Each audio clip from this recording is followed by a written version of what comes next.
जिंदगी को कैसे जीना चाहिए और खुशी खुशी कैसे बड़ी से बड़ी सफलता प्राप्त की जा सकती है, इसके पीछे का एक गहरा रहस्य आज मैं आपको एक कहानी के माध्यम से सुनाऊंगा।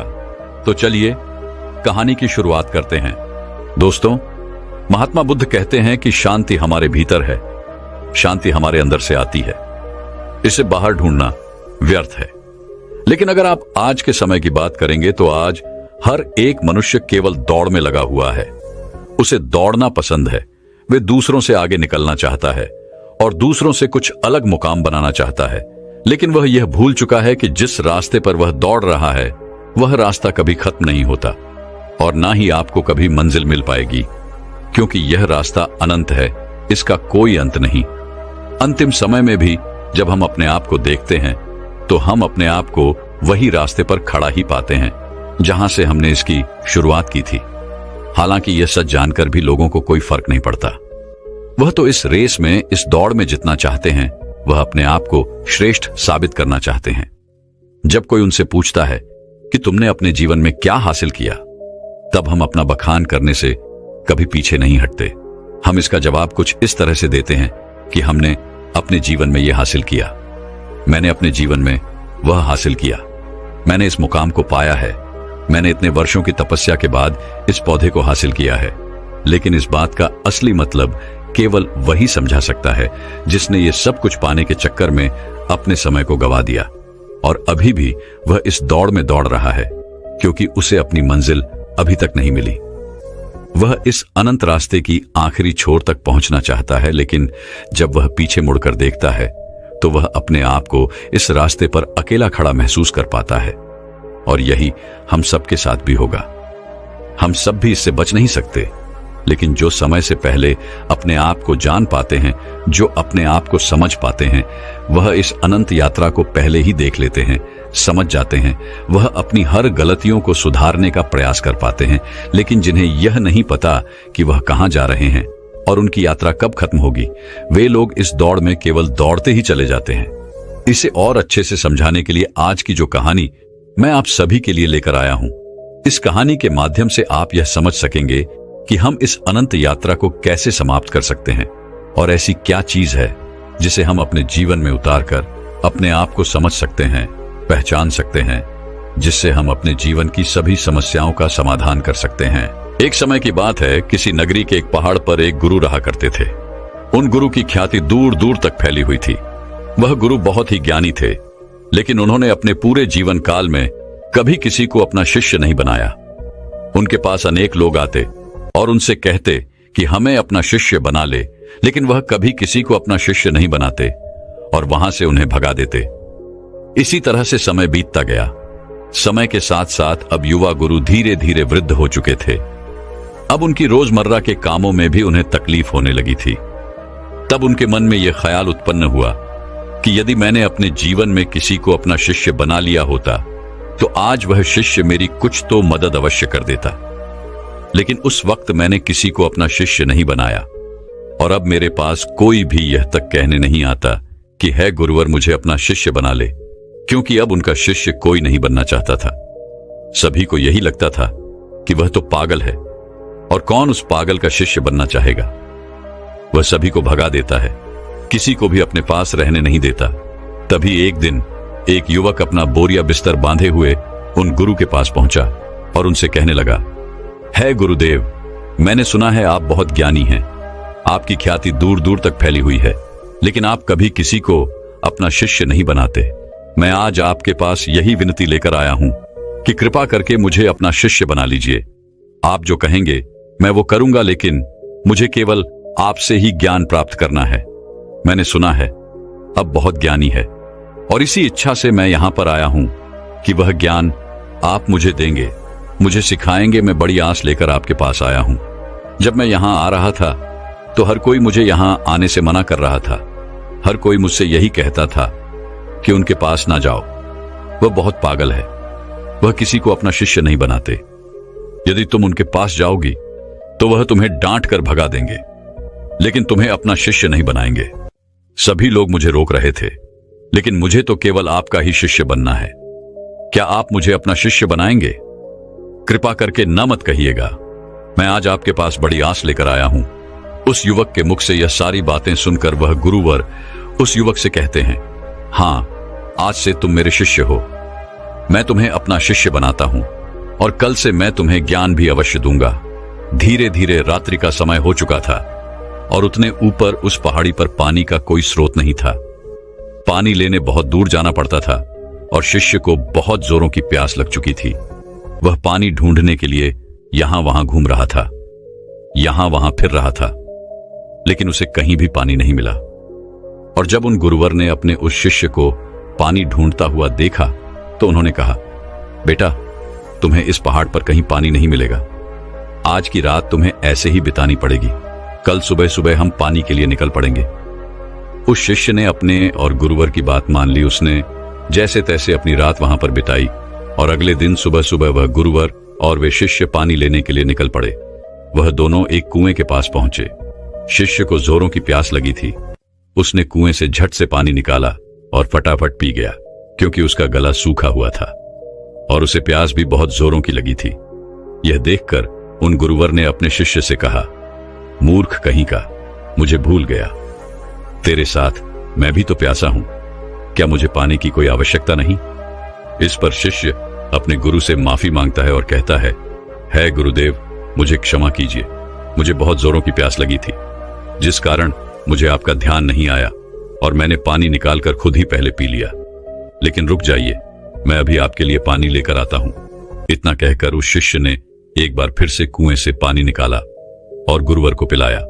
उसके बाद वह शिष्य अपने गुरु से कहता है गुरुवर, आपने कहा था कि आप मुझे कल से ज्ञान देंगे, आप मुझे कल से सिखाएंगे। तभी वह गुरुवर कहते हैं, हां, मैंने कहा था और मुझे याद है।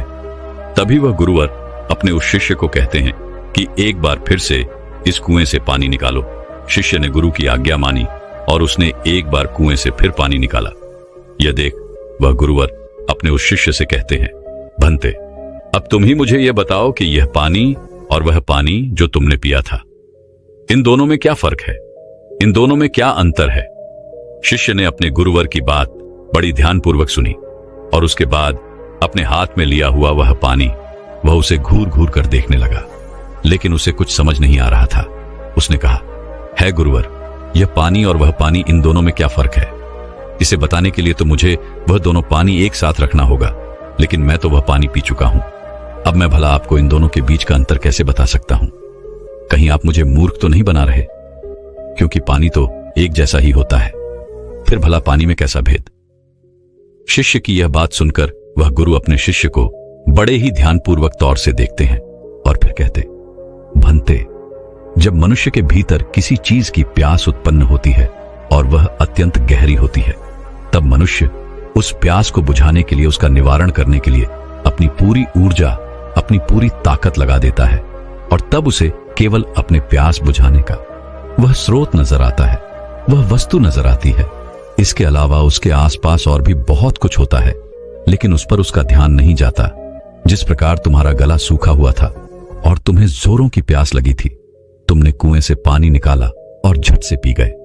तुम्हें एक पल के लिए यह ख्याल नहीं आया कि साथ ही में तुम्हारे गुरु भी खड़े हैं और उन्हें भी जोरों की प्यास लगी हुई है।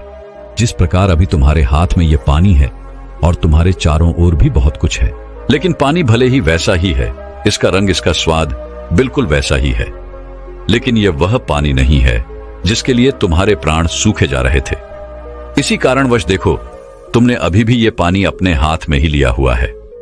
यदि तुम्हें जोरों की प्यास लगी होती तो तुम इस पानी को भी पी गए होते, बिना किसी इंतजार के। लेकिन अब यह हो सकता है कि तुम इस पानी को फेंक दो या इसे कुएं में वापस डाल दो। इस कुएं में जितना भी पानी है सब एक ही है, सबका रंग, सबका रूप, सबका स्वाद एक ही जैसा है। लेकिन ये तो हमारी मन की स्थिति के कारण हमें ये अलग अलग नजर आता है। अर्थात सब कुछ तुम्हारे भीतर परिवर्तन होता है, बाहर कुछ नहीं। अपने गुरु की यह बात सुनकर शिष्य बहुत खुश हुआ, उसे बड़ी प्रसन्नता हुई। आश्रम से निकलते वक्त वो अपने साथ एक पोटली लेकर निकला था। उस पोटली में उसने लेखनी रखी थी।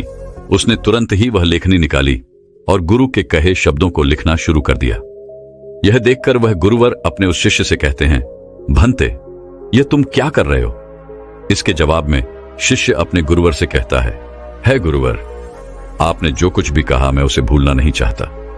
यह सब मुझे सीखना है, मुझे याद करना है, जिस कारण मैं इसे लिख रहा हूं, और बाद में मैं इसे याद भी कर लूंगा। तभी तो मैं ज्ञानी बन पाऊंगा, तभी तो मैं लोगों को ज्ञान बांट सकूंगा। अन्यथा यदि मैं ही आपकी बातों को भूल गया, अपने जीवन में उसे नहीं उतार पाया, तो फिर मेरा यहां पर आना व्यर्थ हो जाएगा। गुरु ने अपने उस शिष्य की सारी बातें ध्यानपूर्वक सुनी और उसके बाद वह अपने शिष्य से कहते हैं, भंते, ये सब तो ठीक है, लेकिन अब चलो, आश्रम चलने का वक्त हो चुका है और फिर हमें अभी भिक्षाटन के लिए भी तो जाना है। इतना कहकर वह गुरु और शिष्य वापस आश्रम की ओर लौट गए और रास्ते में ही उन्होंने भिक्षा भी मांग ली। दोनों जब आश्रम पहुंचे, उस भिक्षा का लुत्फ उठाया। रात में उसे खाकर वह लोग सो गए। अगले दिन सुबह सुबह उन गुरुवर ने अपने शिष्य को जगाया और कहा, चलो हमें कुएं के पास फिर जाना है। इतना कहकर शिष्य और वह गुरुवर उस कुएं की ओर निकल पड़ते हैं। कुछ देर बाद जब वह कुएं के पास पहुंचते हैं तो गुरुवर अपने शिष्य से कहते हैं कि पानी निकालो। वह शिष्य अपने गुरुवर की आज्ञा का पालन करते हुए उस कुएं से थोड़ा पानी निकालता है। तभी वह गुरुवर अपने उस शिष्य से कहते हैं, भंते, कल जो तुमने पानी पिया था और आज जो तुमने पानी निकाला है, इन दोनों में क्या फर्क है? क्या तुम मुझे बता सकते हो? इस पर शिष्य तुरंत ही अपनी उस पोटली को निकालता है जिसमें उसने वो सारी बातें लिखी होती हैं। जब गुरु ने उसे वो सारी बातें बताई थी कि जब मनुष्य को किसी चीज की प्यास उत्पन्न होती है तो वो उसे मिटाने की हर मुमकिन कोशिश करता है और उसके आसपास बहुत कुछ होता है, लेकिन वह उसे देख नहीं पाता। वह यह पढ़ ही रहा था कि तभी उन गुरु ने अपने उस शिष्य से कहा, मूर्ख, क्या कर रहे हो? वह शिष्य कहता है गुरुवर, जैसा कि आपने मुझे बताया था, मैं उसी ज्ञान को दोहरा रहा था और आपको आपके सवाल का जवाब देने का प्रयास कर रहा था। तभी वह गुरुवर अपने उस शिष्य से कहते हैं, मूर्ख, इस पानी को सूंघो, इस पानी में से दुर्गंध आ रही है। शिष्य ने अपने गुरु की आज्ञा मानी। उसने तुरंत ही उस पानी को सूंघा। उसमें से सचमुच बदबू आ रही थी, मानो वह पानी सड़ चुका हो। तभी वह गुरु कुएं की ओर आगे बढ़ते हैं और कुएं में झांक कर देखते हैं तो उसके अंदर एक जीव मरा पड़ा था। जैसे तैसे उन गुरुवर ने और उस शिष्य ने मिलकर उस जीव को कुएं से बाहर निकाला और उस जानवर की ओर इशारा करते हुए और गुरुवर अपने शिष्य से कहते हैं, भंते, क्या तुम इसे देख पा रहे हो? इस पर शिष्य कहता है, हां गुरुवर, मैं इसे देख पा रहा हूं। तभी वह गुरुवर कहते हैं, इस पृथ्वी पर जिसने अब भी जन्म लिया है उसकी मृत्यु निश्चित है। वह एक न एक दिन मृत्यु को अवश्य प्राप्त होता है। जब एक मनुष्य जन्म लेता है तो उसका जीवन संपूर्ण होता है और मृत्यु शून्य होती है, लेकिन धीरे धीरे जैसे जैसे समय बीतता जाता है, एक एक दिन ढलते जाते हैं, जीवन घटने लगता है और मृत्यु संपूर्ण होती जाती है। किसी की भी मृत्यु यूं ही अचानक नहीं हो जाती। जब कोई भी प्राणी जन्म लेता है तो उसके जन्म से ही यह प्रक्रिया शुरू हो जाती है और अंततः हमारी यात्रा जन्म से मृत्यु तक अपना सफर तय कर लेती है। हाँ, यहां पर यह जरूर होता है कि किसी के लिए तेज प्रक्रिया होती है और किसी के लिए यह प्रक्रिया धीमी होती है, लेकिन यह प्रक्रिया सभी के लिए काम करती है और सभी को एक ना एक दिन जन्म से लेकर मृत्यु तक का यह सफर तय करना ही पड़ता है। शिष्य ने एक बार फिर से अपनी लेखनी निकाली और गुरु की इन सभी बातों को लिखना शुरू कर दिया।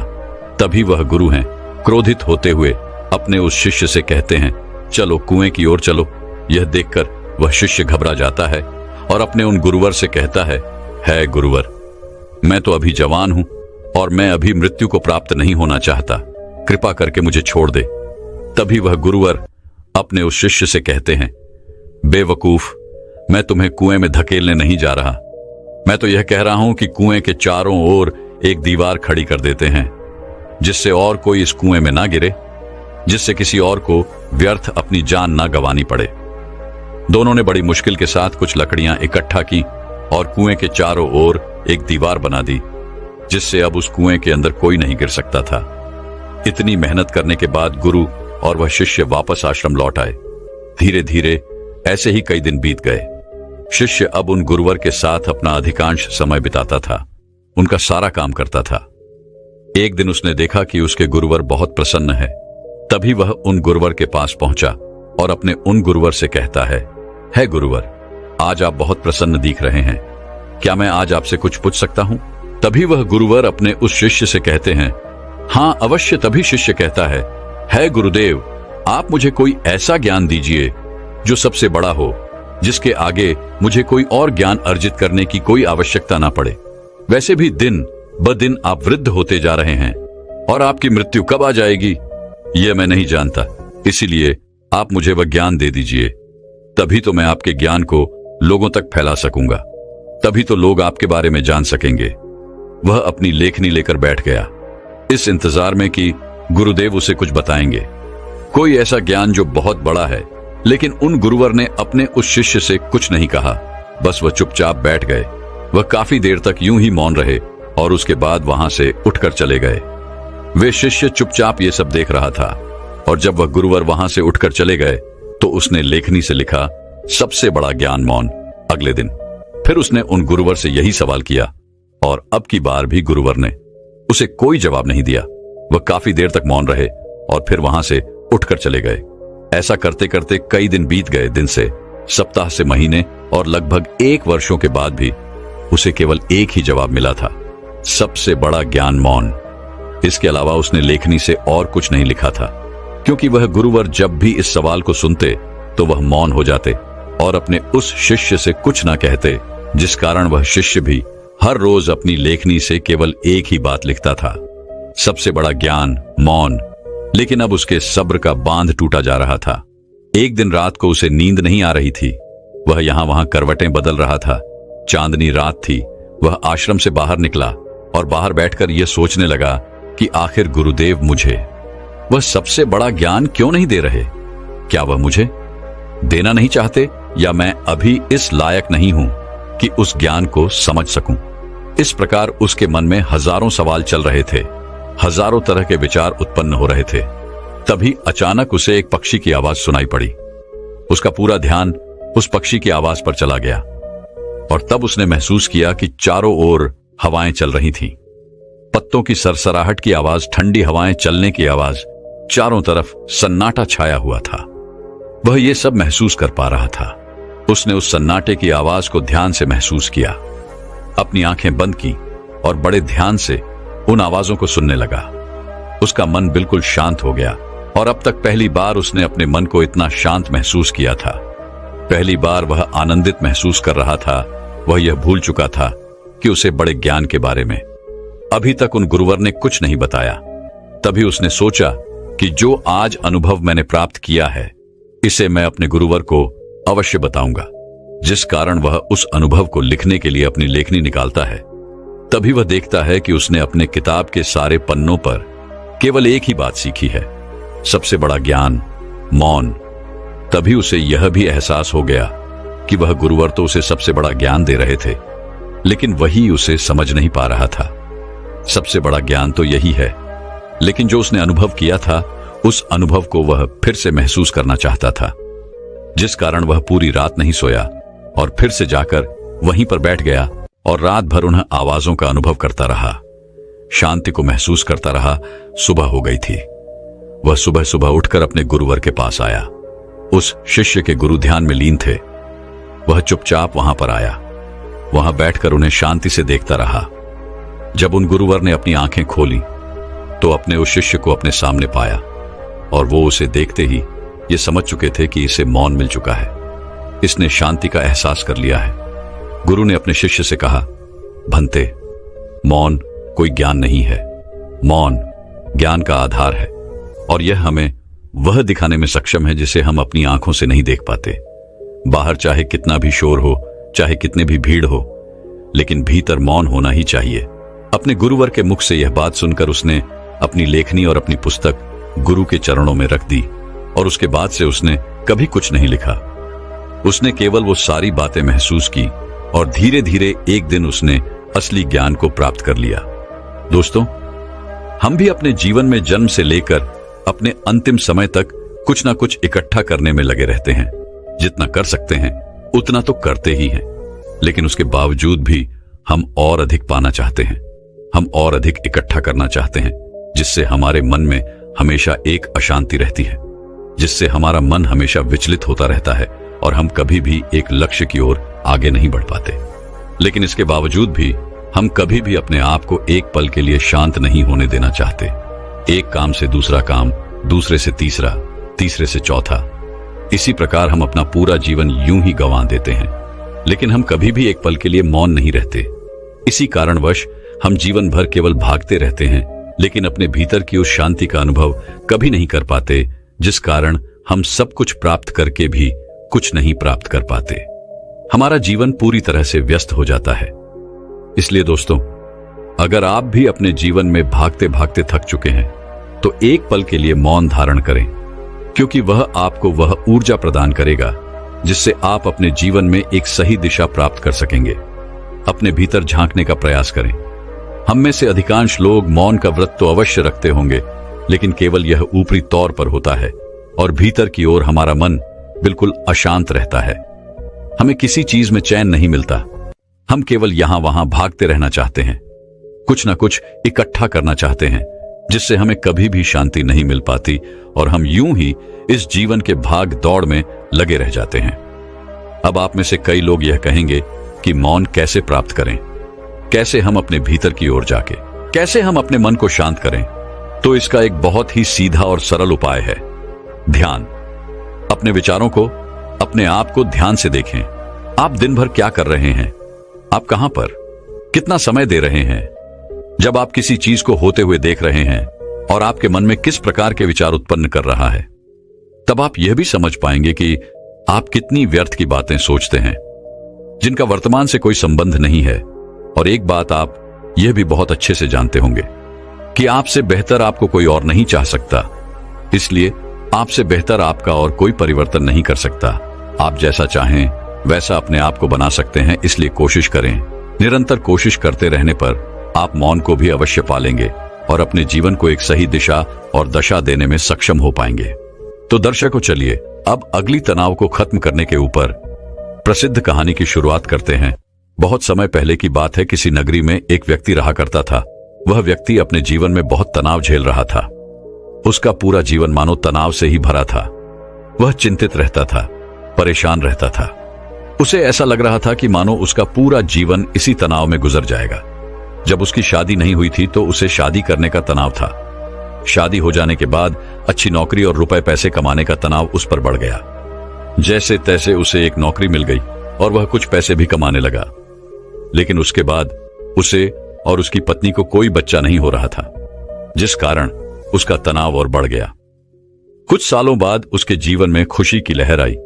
उसकी पत्नी ने एक बेटे को जन्म दिया, लेकिन अब उस बेटे के जन्म के बाद उसे अपने बेटे के भविष्य की चिंता सताने लगी।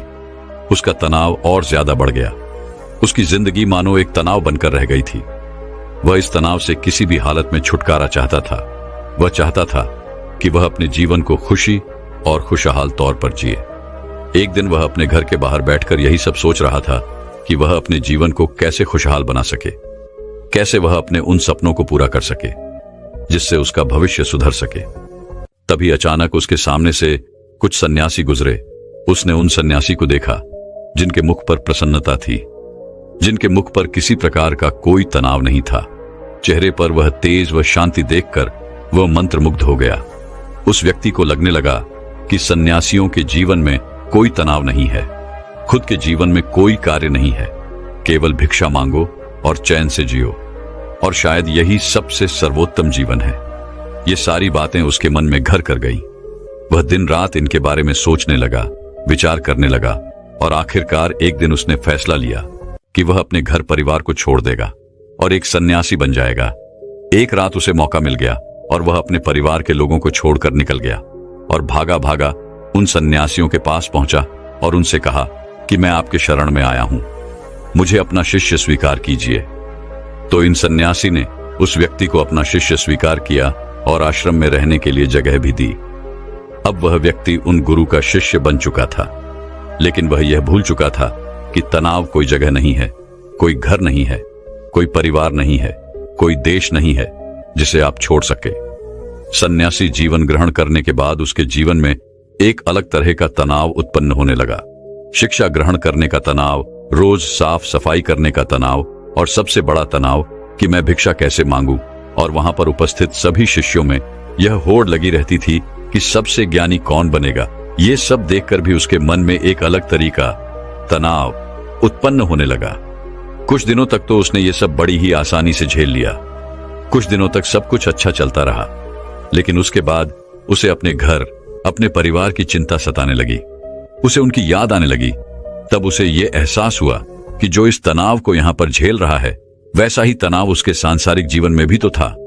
उसने फिर एक बार फैसला किया कि वह इस सन्यासी जीवन को छोड़ देगा और अपने घर, अपने परिवार के पास वापस लौट जाएगा। एक रात फिर उसे मौका मिला और वह आश्रम छोड़कर जैसे ही बाहर निकल रहा था कि तभी वहां के गुरु ने उसे देख लिया और उन गुरुवर ने उस व्यक्ति से कहा, पुत्र, तुम कहां जा रहे हो? इस पर वह व्यक्ति कहता है, हे गुरुवर, मैं संसारी जीवन में बहुत तनाव झेल रहा था और उसके बाद मैंने आप लोगों को देखा। मुझे लगा कि सन्यासी जीवन सर्वश्रेष्ठ जीवन है जहां पर कोई तनाव नहीं है। इस कारण मैं सन्यासी बन गया, लेकिन यहां पर भी रहने के बाद मुझे उस तनाव से मुक्ति नहीं मिली और मैं तो इससे छुटकारा चाहता था, लेकिन वो मुझे यहां पर नहीं मिला। इसलिए मैं यहां से वापस जा रहा हूं अपने घर, अपने परिवार के पास। उस व्यक्ति के मुख से ये सारी बातें सुन उन गुरु ने कहा, बेटा, तुम जा सकते हो, लेकिन अपना तनाव यही छोड़ चले जाओ। यदि तुम वापस यहां से वो तनाव लेकर अपने सांसारिक जीवन में जाओगे तो तुम कभी खुश नहीं रह पाओगे, और फिर तुम्हारा यहां पर आने का फायदा भी क्या हुआ गुरुवर की। ये सारी बातें सुन वह व्यक्ति कहता है, हे गुरुवर, क्या आप सही कह रहे हैं? क्या मैं यह तनाव यहीं पर छोड़कर जा सकता हूं? क्या मुझे इस तनाव से मुक्ति मिल सकती है? इस पर उन गुरुवर ने उस व्यक्ति से कहा, हां, क्यों नहीं, लेकिन उससे पहले तुम्हें मेरे लिए एक काम करना होगा। तुम किसी एक ऐसे व्यक्ति को ढूंढ लाओ जिसके जीवन में कोई तनाव ना हो, कोई समस्या ना हो, वह अपना जीवन खुशी और खुशहाल तौर पर जी रहा हो। जब तुम ऐसे किसी व्यक्ति को मेरे पास ले आओगे तो मैं तुम्हें चिंता और तनाव से मुक्ति दिला दूंगा और तुम वापस अपने घर की ओर जा सकोगे, अपने जीवन को खुशी और खुशहाल तौर पर जी सकोगे। गुरुवर की यह सारी बातें सुन वह व्यक्ति बड़ा ही प्रसन्न हुआ और एक ऐसे व्यक्ति की तलाश में निकल पड़ा जिसका जीवन खुशी और खुशहाली से बीत रहा हो, जिसके जीवन में कोई तनाव ना हो, जिसके जीवन में कोई चिंता ना हो। वह व्यक्ति कई गांव में गया, कई नगरों में घूमा, बहुत से लोगों से मिला, अनेकों दरवाजे खटखटाए, लेकिन उसे ऐसा कोई आदमी नहीं मिला जो यह कह सके कि उसके जीवन में कोई तनाव नहीं है, उसके जीवन में कोई चिंता नहीं है। बल्कि तनाव और चिंता की बात करते ही लोग उसे अपनी समस्याओं के बारे में और बढ़ा चढ़ाकर बताया करते थे। वह उसे अपनी चिंताओं और तनाव के बारे में कुछ ऐसे बताते मानो सबसे बड़ी समस्या उन्हीं के सर पर मढ़ दी गई है। धीरे धीरे कई दिन बीत गए, लेकिन उसे ऐसा कोई व्यक्ति नहीं मिला जिसके जीवन में कोई तनाव ना हो। तभी उसे एक दिन एक व्यक्ति मिला और उस व्यक्ति ने उस शिष्य से कहा, इस पूरे संसार में केवल एक ही ऐसा व्यक्ति है जिसके जीवन में कोई तनाव नहीं होता, जो चिंता रहित होता है, और वह है शराबी, जिसे किसी बात की कोई चिंता नहीं होती, जिसे कोई बात का तनाव नहीं होता, वह तो बस मस्त रहता है। जब उस शिष्य ने उस व्यक्ति के मुख से ये सारी बातें सुनी तो वह शिष्य एक शराबी व्यक्ति के पास गया और उससे जब उसने यह पूछा कि क्या तुम्हारे जीवन में कोई तनाव है, तो शराबी ने नशे में यह कहा कि यह तनाव क्या होता है, ये तनाव किस चिड़िया का नाम है, मुझे नहीं पता। ये सुन वह शिष्य बड़ा ही प्रसन्न हुआ। उसे लगा कि उसे अब वह व्यक्ति मिल चुका है जिसके द्वारा वह चिंता मुक्त हो सकता है। तभी उस शराबी ने उस शिष्य से कहा, मुझे तो बस एक ही बात की चिंता सताती रहती है कि अगली सुबह की मदिरा का इंतजाम मैं कहां से करूं। मेरे पास जो धन था वो तो मैंने खर्च कर दिया, मेरी पत्नी के पास जो धन था वो मैंने उससे छीन लिया, अब मेरे पास कोई धन नहीं बचा। क्या तुम्हारे पास कोई धन है? ये सुन उस शिष्य की हिस्से की सारी खुशी मानो पल भर में गायब हो गई और धीरे धीरे रात होने आ चुकी थी। वो हताश होकर एक मंदिर में जा बैठा। तभी वहां पर एक छोटा सा लड़का आया और उस लड़के ने उस शिष्य से कहा, हे गुरुवर, मुझे जोरों की भूख लगी है, क्या आपके पास खाने के लिए कुछ है? इस पर वह शिष्य कहता है, इतने छोटे से बालक को चिंता सता रही है तो बड़े होकर तुम्हारा क्या हाल होगा। इस पर उस छोटे से लड़के ने कहा, हे गुरु है, ये चिंता या तनाव नहीं है, ये तो भूख है, मुझे जोरों की भूख लगी हुई है। यदि आपके पास खाने के लिए कुछ है तो कृपया करके मुझे कुछ दे दीजिए। उस बच्चे के मुख से ये सारी बातें सुन वह शिष्य एक बार फिर से बड़ा प्रसन्न हुआ और उसने अपने थैले में जो 2 रोटियां रखी हुई थी उस बालक को थमा दी।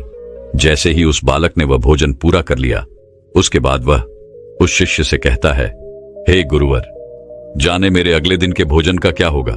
मुझे इसकी चिंता सता रही है। क्या आप कल भी मेरे लिए भोजन ला सकते हैं? यह सुन वह व्यक्ति एक बार फिर से निराश हो गया। वह भागा भागा अपने गुरु के पास पहुंचा और उनसे कहने लगा, हे गुरुवर, मैंने बहुत ढूंढा, मैंने हर जगह तलाश किया, कई नगर देखे, कई गांव में गया, लेकिन मुझे कोई ऐसा व्यक्ति नहीं मिला जिसके जीवन में कोई तनाव ना हो, जो अपने जीवन को सुखी और खुशहाल तौर पर जी रहा हो। हर किसी को किसी न किसी चीज की चिंता अवश्य सता रही है। कोई अपनी चिंताओं को लेकर बैठा हुआ है तो कोई अपने तनाव से जूझ रहा है। जिसके पास धन नहीं है वह धन चाहता है, जिसके पास धन है वो और अत्यधिक धन चाहता है, जिसके पास प्रेम नहीं है वह प्रेम चाहता है, और जिसके पास प्रेम है वह अत्यधिक प्रेम से भी चिंतित है। किसी के पास काम नहीं है तो वह इसलिए चिंतित है क्योंकि उसके पास कोई काम नहीं, और किसी के पास काम है तो वह इसलिए चिंतित है कि उसी के पास अत्यधिक काम है। जो कोई बीमार है वह इस बात से चिंतित है कि उसका स्वास्थ्य कब सुधरेगा, और जो व्यक्ति पूरी तरह से स्वस्थ है उसे इस बात का तनाव है कि कहीं वह बीमार न पड़ जाए। इसी प्रकार हर व्यक्ति तनाव से ग्रसित है और सभी के जीवन में चिंताएं ही चिंताएं भरी हुई हैं। इससे छुटकारा पाना नामुमकिन है। तभी उन गुरु ने कहा, इससे छुटकारा संभव है और इससे छुटकारा पाया जा सकता है, मगर इसके लिए तुम्हें कुछ समझना पड़ेगा। इस पर वह व्यक्ति उन गुरुवर से कहता है, क्या है गुरुदेव, मुझे ऐसा क्या समझना पड़ेगा? मैंने हर जगह देखा, कोई ऐसा व्यक्ति मुझे नहीं मिला जिसके जीवन में कोई तनाव ना हो, तो आप मुझे कैसे चिंता मुक्त कर सकते हैं? इस पर गुरुवर ने कहा, जो मैं तुम्हें समझाने की कोशिश कर रहा हूं उसे तुम ठीक से समझने की कोशिश करना। उन गुरुवर ने कुछ गीली लकड़ियां अपने आश्रम के पास से उठाई और उन्हें उस शिष्य के सामने रख दिया और कहा, इसमें आग लगा दो। उस शिष्य ने काफी कोशिश की, लेकिन उन गीली लकड़ियों में भला कहां आग लगने वाली है। वो परेशान हो गया, लेकिन उसमें आग नहीं लग पाई। इस पर उसने गुरुवर को कहा, हे गुरुदेव, इन गिरी लकड़ियों में आग नहीं लग सकती, इसमें आग लगाना संभव ही नहीं। इस पर वह गुरुदेव कहते हैं, पुत्र, मैं तुम्हें यही समझाने की कोशिश कर रहा हूं कि तुम इन गिरी लकड़ियों का क्या करोगे। इसे धूप में सुखा आओगे या फिर इन गीली लकड़ियों को लेकर सोचते रहोगे, चिंतित रहोगे और तनाव में रहोगे। तुम चाहो तो इन्हें धूप में सूखा सकते हो, लेकिन इसमें थोड़ा सा समय लगेगा। और यदि तुम चिंता की जगह चिंतन करो, तब तुम ये जरूर समझ सकते हो कि तुम इसकी जगह पर कुछ सूखी लकड़ियों का इंतजाम कर सकते हो और जिनमें आग लगाना भी संभव होगा। इस पर वह शिष्य गुरुदेव से कहता है, हे गुरुदेव, आप ठीक कह रहे हैं, लेकिन यह जीवन तनाव से भरा हुआ है कि जीवन तनाव मुक्त कैसे हो सकता है, और ऐसा क्यों है कि हम अपने जीवन को तनाव मुक्त नहीं जी पाते। उस शिष्य की ये सारी बातें सुनकर उन गुरुवर ने कहा, हे पुत्र, इस जीवन में कोई तनाव नहीं है। बाहरी तौर पर कोई भी तनाव उत्पन्न नहीं होता। जो भी तनाव उत्पन्न होता है वह हमारे भीतर की ओर होता है। चिंता तुम भीतर की ओर करते हो, और जहां चिंता और तनाव उत्पन्न होता है वहां सफलता नहीं होती, कार्य सही नहीं होते, हमारी मानसिक स्थिति भी सही नहीं होती, जिस कारण हमारे सारे कार्य बिगड़ने लग जाते हैं और हम और भी ज्यादा तनाव महसूस करने लगते हैं और भी ज्यादा चिंतित रहने लगते हैं। आगे वह गुरुदेव अपने शिष्य से कहते हैं, यदि चीजें हमारे मुताबिक होने लगे तो हम अपने जीवन में कभी भी तनाव महसूस ही नहीं करेंगे और ना ही हम कभी चिंता करेंगे, और हमारा जीवन भी खुशी और खुशहाल तौर पर चलता रहेगा। हमें चिंता करने की कोई आवश्यकता नहीं पड़ेगी।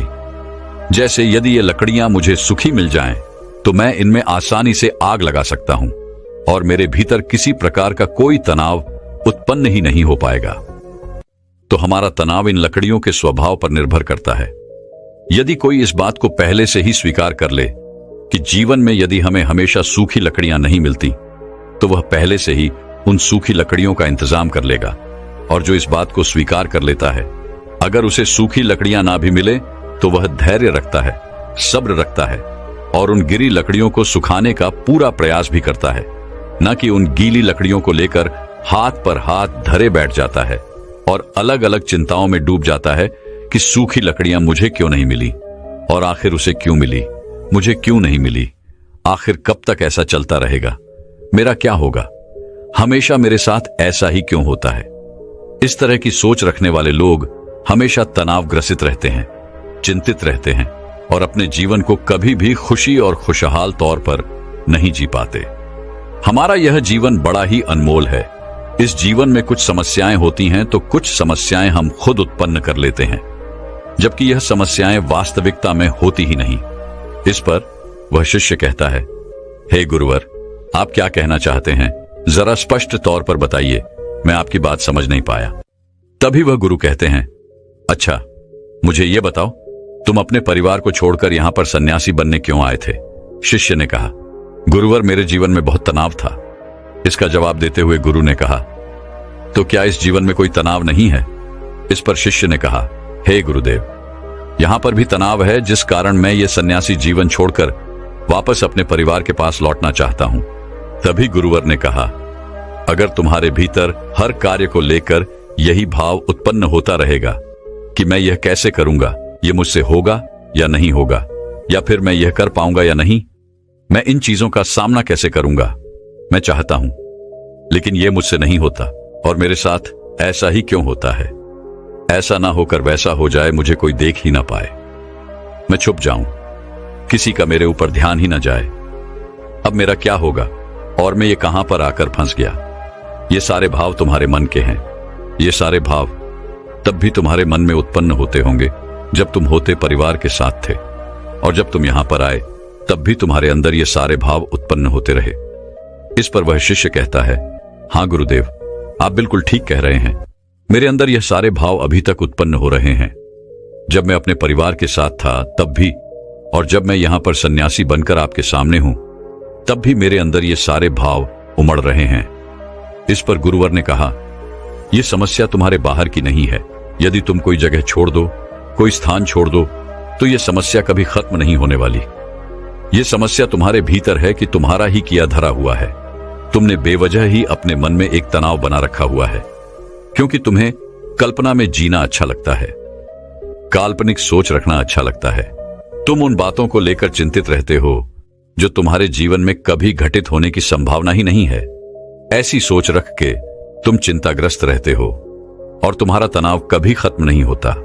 जिस दिन तुम ये समझ जाओगे कि हर समस्या का समाधान होता है और उस समाधान तक पहुंचने के लिए हमें कोई ना कोई कर्म समाधान करने ही पड़ते हैं, और उन कर्मों का एक परिणाम भी होता है, तो उस दिन तुम्हारे जीवन में कोई तनाव नहीं रहेगा, तुम चिंता रहित हो जाओगे। इस पर वह शिष्य कहता है, हां गुरुदेव, आप बिल्कुल सही कह रहे हैं। जब मैं यहां पर आया था उससे ठीक पहले मुझे एक छोटा सा बालक मिला था। उस बालक को जोरों की भूख लगी थी। जब उससे मैंने कहा कि तुम इतने छोटे से बालक हो और तुम्हारे जीवन में अभी से तनाव है, अभी से चिंता है, तो तुम्हारा आगे क्या होगा? इस पर उस बालक ने जवाब दिया था, हे गुरुवर, यह कोई चिंता नहीं, कोई तनाव नहीं, बल्कि यह तो भूख है। तब मैं ये बात समझ नहीं पाया था कि समस्या तो भूख है, तनाव और चिंता का कोई समाधान नहीं हो सकता, लेकिन भूख का समाधान अवश्य हो सकता है। मित्रों, क्या आप भी अपने जीवन में किसी प्रकार की चिंता और तनाव से जूझ रहे हैं? क्या आप भी छोटी छोटी बातों को लेकर हजार तरह के विचार उत्पन्न कर लेते हैं और उन विचारों को लेकर चिंतित रहते हैं? ऐसे नकारात्मक विचार जो कभी भी आपके जीवन में घटित हो ही नहीं सकते, ऐसे विचारों को आप अपने मन ही मन पालते रहते हैं। ऐसे नकारात्मक विचार, नकारात्मक बातें आप अपने दिमाग में बढ़ते रहते हैं। तो इन विचारों का क्या लाभ? क्या आपको भी लगता है कि आपके जीवन में समस्याएं हैं और उसका समाधान नहीं मिल रहा? क्या आपको भी यही लगता है कि आपके साथ ऐसा क्यों हो रहा है? तो मित्रों, केवल एक समस्या का समाधान ढूंढिए, उन हजारों विचारों का नहीं, क्योंकि वो हजारों विचार आपके बनाए हुए काल्पनिक विचार हैं और वह आपको कभी भी आगे नहीं बढ़ने देंगे। वह आपसे बस यही कहेंगे कि यह आपसे नहीं हो पाएगा और आप उनकी बातें मान लेते हैं। इसलिए उन नकारात्मक विचारों को दूर रखिए और अपनी समस्याओं का समाधान ढूंढिए, क्योंकि चिंता और तनाव मुक्त रहने का यही एकमात्र उपाय है कि आप अपनी समस्या का समाधान कीजिए, उसके लिए कर्म कीजिए और कर्म का फल आपको अवश्य मिलेगा। अन्यथा आप केवल उन नकारात्मक विचारों में फंसे रह जाएंगे और आप अपने जीवन को कभी भी तनाव मुक्त या फिर चिंता रहित नहीं बना पाएंगे। दोस्तों, मैं उम्मीद करता हूं कि यह कहानी सुनने से आपके जीवन में अच्छे बदलाव आए होंगे। आपको इस वीडियो से क्या सीखने मिला, ये कमेंट करके जरूर बताएं और अपने परिवार, दोस्तों या आपके करीबी इंसान के साथ ये कहानी शेयर करके उन्हें भी इस ज्ञान से परिचित करवाएं।